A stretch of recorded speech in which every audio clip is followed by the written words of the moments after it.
खुशामदीद दोस्तों, कैसे हैं आप। अक्सर रसोई में आप सभी का तहे दिल से इस्तकबाल करती हूँ। भाई मैं तो सोचती रहती हूँ कब वक्त हो और कब हम शुरू करें बादशाही खानों का सफर। तो आइए चलिए बनाते हैं हरीसा बादशाही।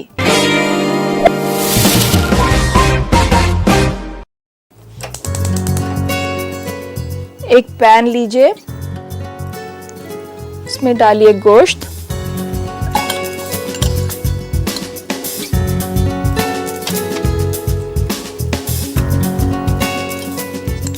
चार चम्मच कटा हुआ लहसुन,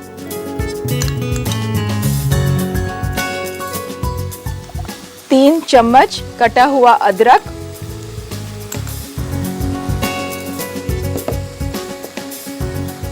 4 चम्मच कुटा हुआ धनिया,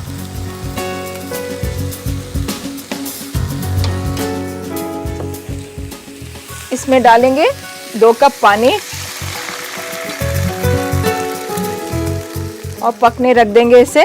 और इसकी बनाएंगे यखनी। पकने छोड़ देंगे 45 मिनट।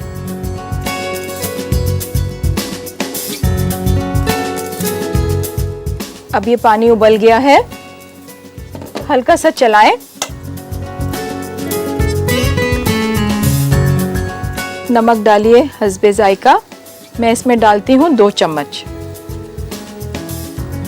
और रख दीजिए पकने जब तक ये गोश्त बिल्कुल नरम ना हो जाए।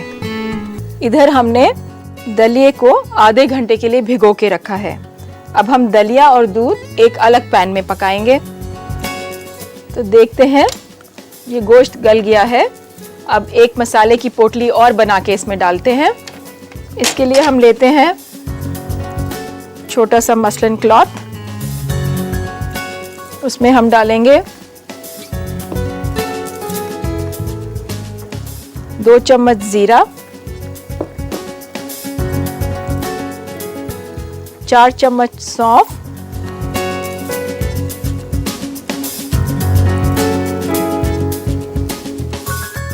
3 चम्मच सूखे हुए गुलाब की पत्ती,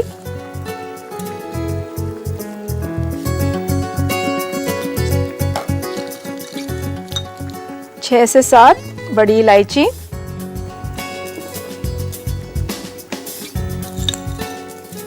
2 चम्मच लौंग, 15-20 छोटी इलायची, 2 चम्मच काली मिर्च। अब बनाते हैं इसकी पोटली।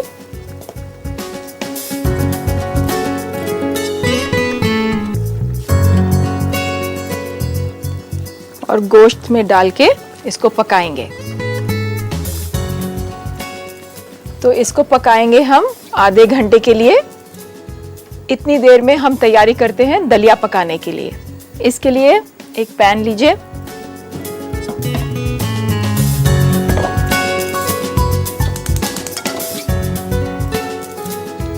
ये हमने 1 कप दलिया भिगोया है। उसके लिए हमें चाहिए होगा 2 कप दूध।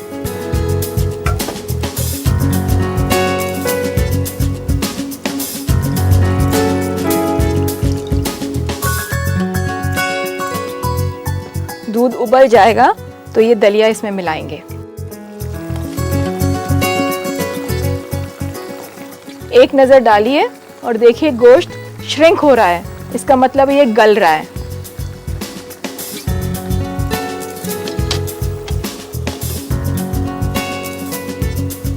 तो ये दूध उबल गया है और इसमें अब हम डालेंगे दलिया।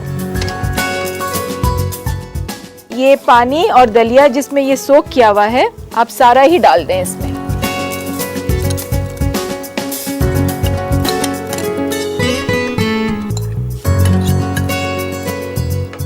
और इसे पकाइए। ये भी आधा घंटा के करीब लगेगा इसको पकने में।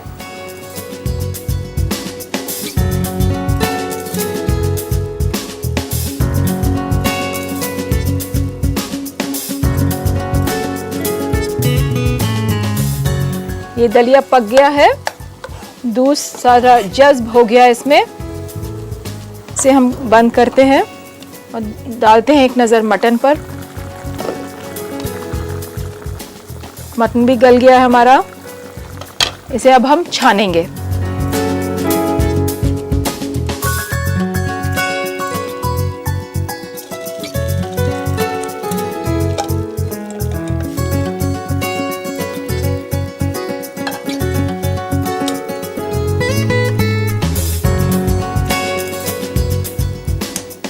आप ठंडा होने पे इस पोटली को एक बार हाथ से निचोड़िए, इसमें भी जितना जूस है वो यखनी में आ जाएगा।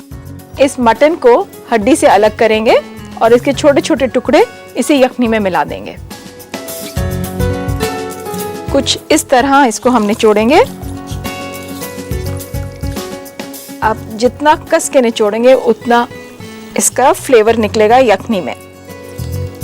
इसे अलग रख दें और ये जो मटन के पीसेस हैं इसे हड्डी पे से उतारें। हड्डी को आप अलग रख दें और एक बार चेक करें कि सारा गोश्त साफ हुआ या नहीं। इसको हम इसी पैन में डालेंगे। एक बार फिर से पकाने के लिए रखेंगे।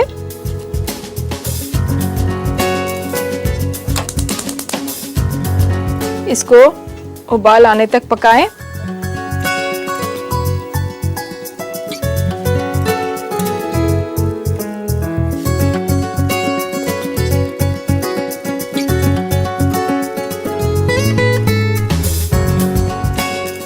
तो आइए देखते हैं हमारा गोश्त कहाँ तक पका। ये तैयार हो गया है और गोश्त इस शक्ल में आना चाहिए।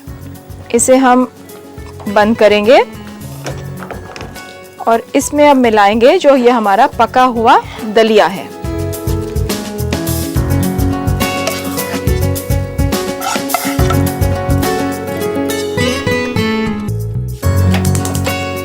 एक बार अच्छी तरह दोनों को मिलाएं और 15-20 मिनट पकने के लिए छोड़ दें।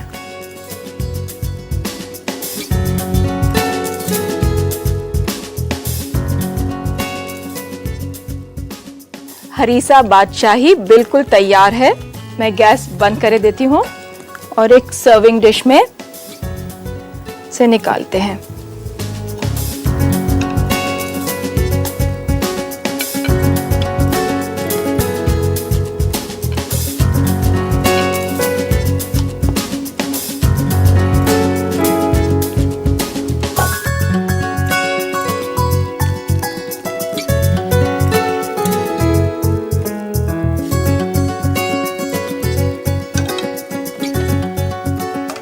एक दूसरे पैन में इसका बघार तैयार करते हैं।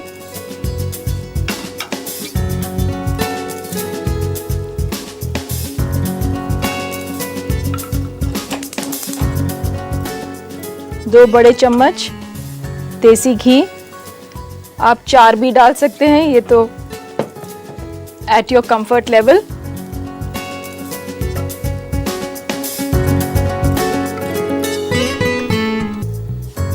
घी अच्छी तरह गरम कीजिए।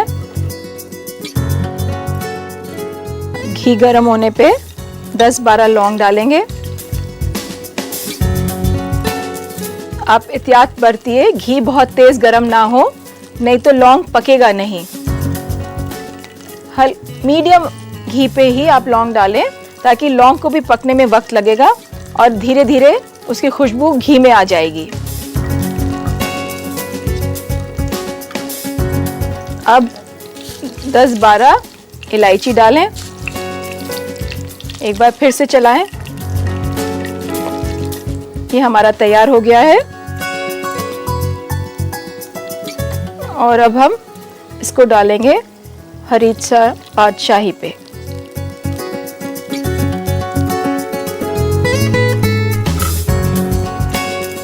थोड़ा सा गरम मसाला बुरकिए,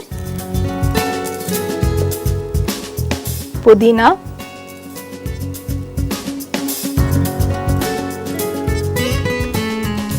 केसर,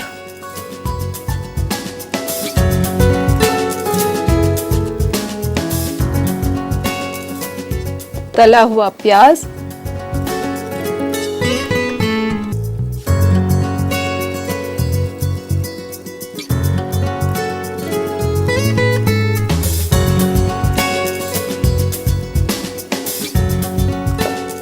तो लीजिए जनाब, तैयार है हरीसा बादशाही।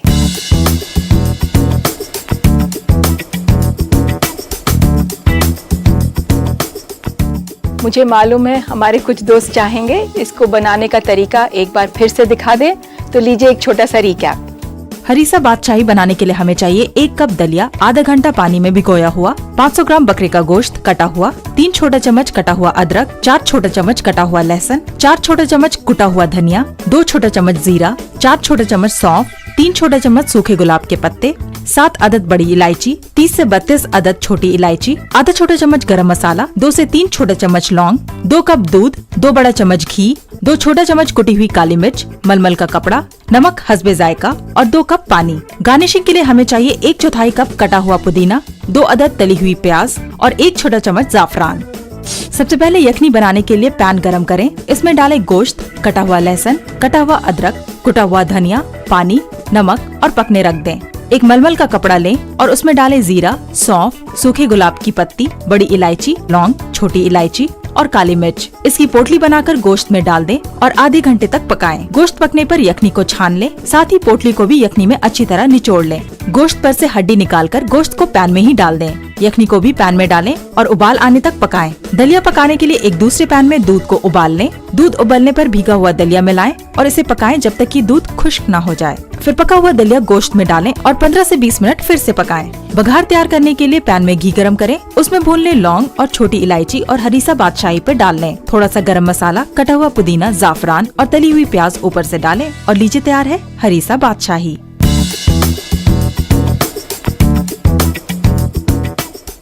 उम्मीद है आपने एक बार गौर से देख लिया होगा। अब वक्त है एक छोटे से ब्रेक का। आप कहीं मत जाइएगा, मैं यूं गई और यूं आई।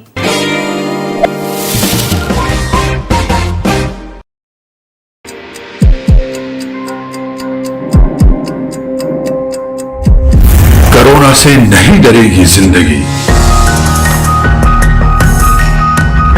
कोरोना से हर पल लड़ेगी जिंदगी।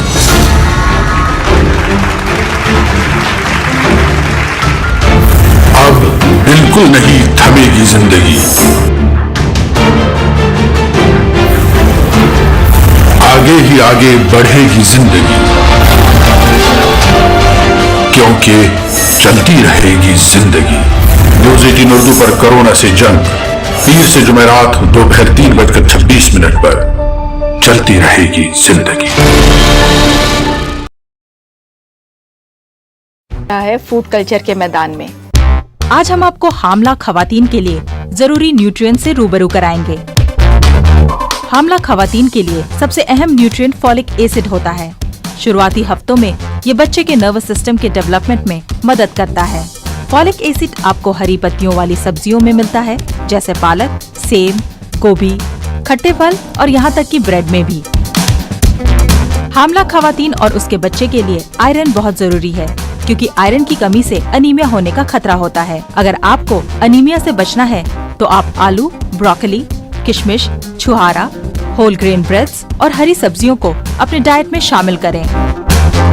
कैल्शियम आपके बच्चे की हड्डियों और दांतों को तंदुरुस्त बनाता है। हामला खवातीन को आम दिनों से ज्यादा मिकदार में कैल्शियम चाहिए होता है। कम से कम दूध, दही और चीज, ये 3 चीजें उन्हें जरूर लेना चाहिए। हामला के दौरान खवातीन को प्रोटीन्स की भी बहुत ज्यादा जरूरत होती है। प्रोटीन सबसे ज्यादा मछली, गोश्त, बादाम, मटर, सेम, दूध और अंडे में मिलता है। हामला के दौरान पानी आपकी डाइट में सबसे अहम किरदार निभाता है। ये आपके खाने से न्यूट्रिएंट्स लेकर आपके बच्चे तक पहुंचाता है। हामला खवातीन को एक दिन में कम से कम 6 से 8 ग्लास पानी पीना चाहिए। जूस भी आप ले सकती हैं। इसमें कैलोरीज ज्यादा होता है। कैफीन आपके जिस्म के वाटर लेवल को कम कर देता है, इसलिए कॉफी, सॉफ्ट ड्रिंक्स और चाय जैसी चीजों को नजरअंदाज करें। अब वक्त है आपके सवालों को पढ़ने का। ये पहला खत गुलशन अख्तर लिखती हैं चंडीगढ़ से कि मटर पनीर बनाते वक्त पनीर को फ्राई करके मटर में मिलाना अच्छा रहेगा या बिना फ्राई करें। तो गुलशन, ये तो आपके ऊपर है। अगर आप उसके ऊपर और फैट लगाना चाहती हैं तो फ्राई करें। फ्राई करने के 2 फायदे हैं। एक तो उसमें कलर आ जाता है और पनीर की शेल्फ लाइफ भी बढ़ जाती है। दूसरा खत करीम लिखते हैं ओखला से कि बचा हुआ ब्रेड अक्सर सूख जाता है, कोई हल बताएं जिससे कि हम उसका कुछ और बना सकें। करीम, ब्रेड अगर एक बार सूख जाए तो उसका कुछ नहीं हो सकता। उसके लिए सबसे बेहतर तरीका यही है कि आप उसको और अच्छी तरह सुखाएं, उसको कूट के उसके ब्रेड क्रम्स बना लें। तो भाई ये तो थे आपके सवाल। अब वक्त है एक छोटे से ब्रेक का, आप कहीं मत जाइएगा।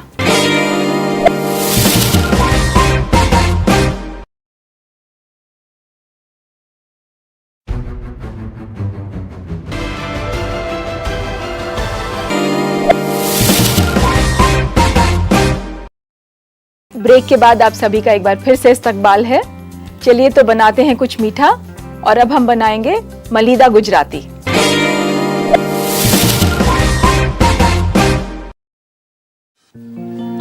तो आइए शुरू करते हैं। 2.5 कप आटे में हम 1.5 कप देसी घी मिलाएंगे।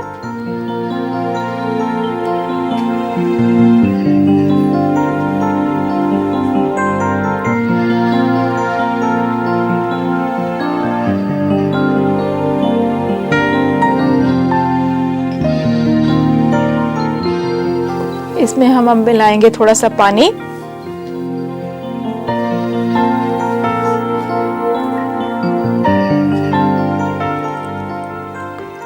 हम तैयार कर रहे हैं रोटी के लिए, वो रोटी जो आप रोज घर में खाते हैं, मगर इसमें घी मिला हुआ है।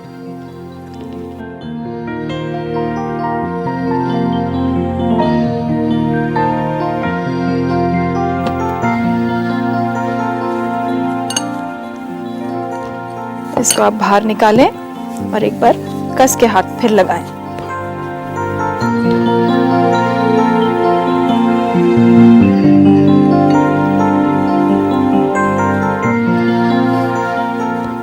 ये आटा तैयार है हमारा। इतनी देर में तवा गरम करते हैं और अब हम इसकी बनाते हैं रोटी। थोड़ा सा आटा लीजिए और एक मोटी सी रोटी बनाइए।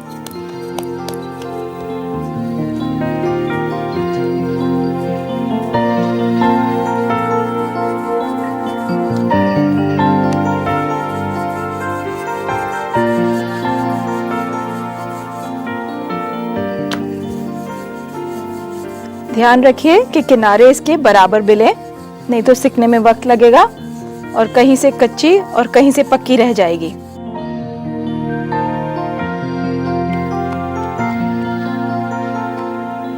तवे को अच्छी तरह गरम करिए।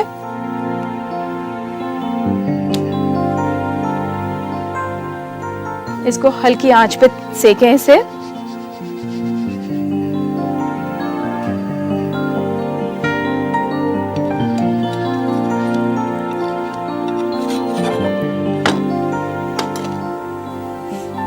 धीरे धीरे सेकें, इसको सिकने में काफी वक्त चाहिए। पहली बात, हमारी रोटी मोटी है और जो घी है वो भी वक्त लेगा इसको पकाने में। पलटते रहिए, हल्का सा इस तरह कट दीजिए ताकि अंदर तक भी सेक जा सके। आप देख रहे हैं धीरे धीरे कलर आ रहा है।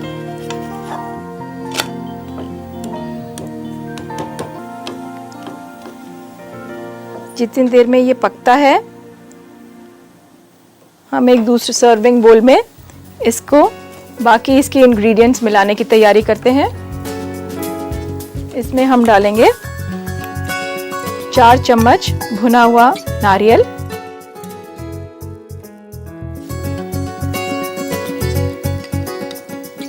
1 से 1.25 चम्मच इलायची पाउडर,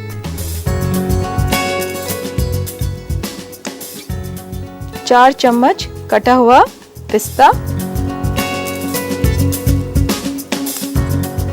4 से 5 चम्मच कटे हुए बादाम,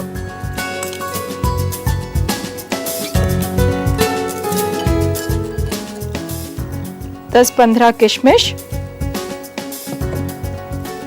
इसमें देखते रहिए कि ये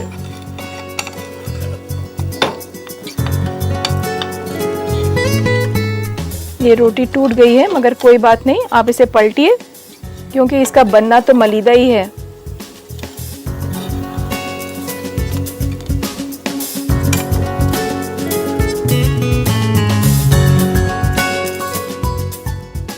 इसको हल्की आंच पे अभी फिर सेकिए। इसको मिला लें। थोड़ी सी मिश्री, 2 से 3 चम्मच,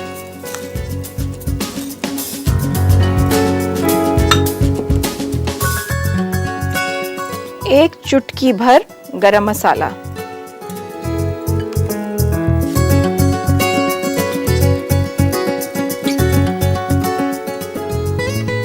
तीन चम्मच पिसी हुई चीनी,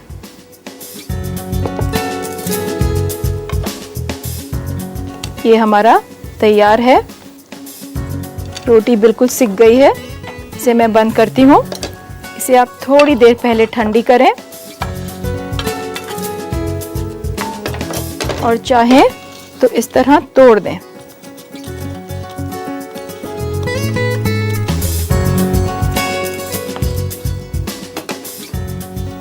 एक बार हाथ से और तोड़ें इसे।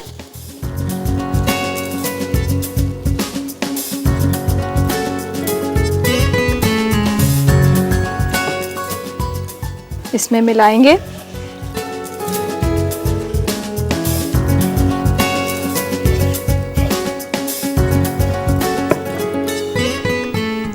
ऊपर से 2 बड़े चम्मच घी डालिए।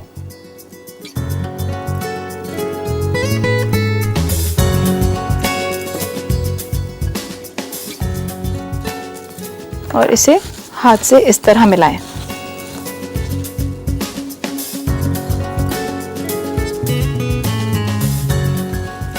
तो लीजिए, तैयार होता है आपका मलीदा गुजराती। इसको थोड़ी सी गार्निशिंग करते हैं। आप चाहें तो अपने बाग से गुलाब की ताज़ी पत्ती तोड़ें और इस तरह इन पे डाल दें, खुशबू के लिए भी, और देखने में भी बहुत खूबसूरत लगेगा। ये कुछ इस तरह बनेगा। मुझे मालूम है हमारे कुछ दोस्त चाहेंगे कि इसको बनाने का तरीका एक बार फिर से दोहरा दें, तो आइए देखते हैं। मलीदा गुजराती बनाने के लिए हमें चाहिए 2.5 कप आटा, 1.5 कप घी, 3 छोटे चम्मच चीनी, 4 से 5 छोटा चम्मच कटा हुआ बादाम, 4 छोटे चम्मच कटा हुआ पिस्ता, 10 से 15 अदद किशमिश, 2 से 3 छोटे चम्मच मिश्री, 4 छोटे चम्मच भुना हुआ नारियल, 1.25 छोटे चम्मच छोटी इलायची पाउडर, 1/4 छोटा चम्मच गरम मसाला और गार्निश के लिए ताज़ा गुलाब के पत्ते। सबसे पहले आटे को घी में मिलाएं। थोड़ा सा पानी डालकर इसे अच्छी तरह गूंद लें। फिर उस आटे को लेकर मोटी सी अच्छी रोटी बना लें। तवा गरम करें और रोटी को तवे पर सेकें दोनों तरफ से। रोटी के बीच में कट्स या चीरा लगाएं सेकते वक्त। जब रोटी बन जाए तो उसे ठंडा करके उसके टुकड़े कर लें। सर्विंग बोल में भुना हुआ नारियल, इलायची पाउडर, कटा हुआ पिस्ता, कटा हुआ बादाम, किशमिश, मिश्री, गरम मसाला और पिसी हुई चीनी को अच्छी तरह मिक्स करें। रोटी के टुकड़ों को इस मुरक्कब में अच्छी तरह मिला दें। ऊपर से घी डालें और मिलाएं। ताजे गुलाब के पत्ते से सजाएं। लीजिए, तैयार है मलीदा गुजराती। उम्मीद है आपने देख लिया होगा। वक्त आ गया है आपसे इजाजत लेने का। खुदा हाफिज।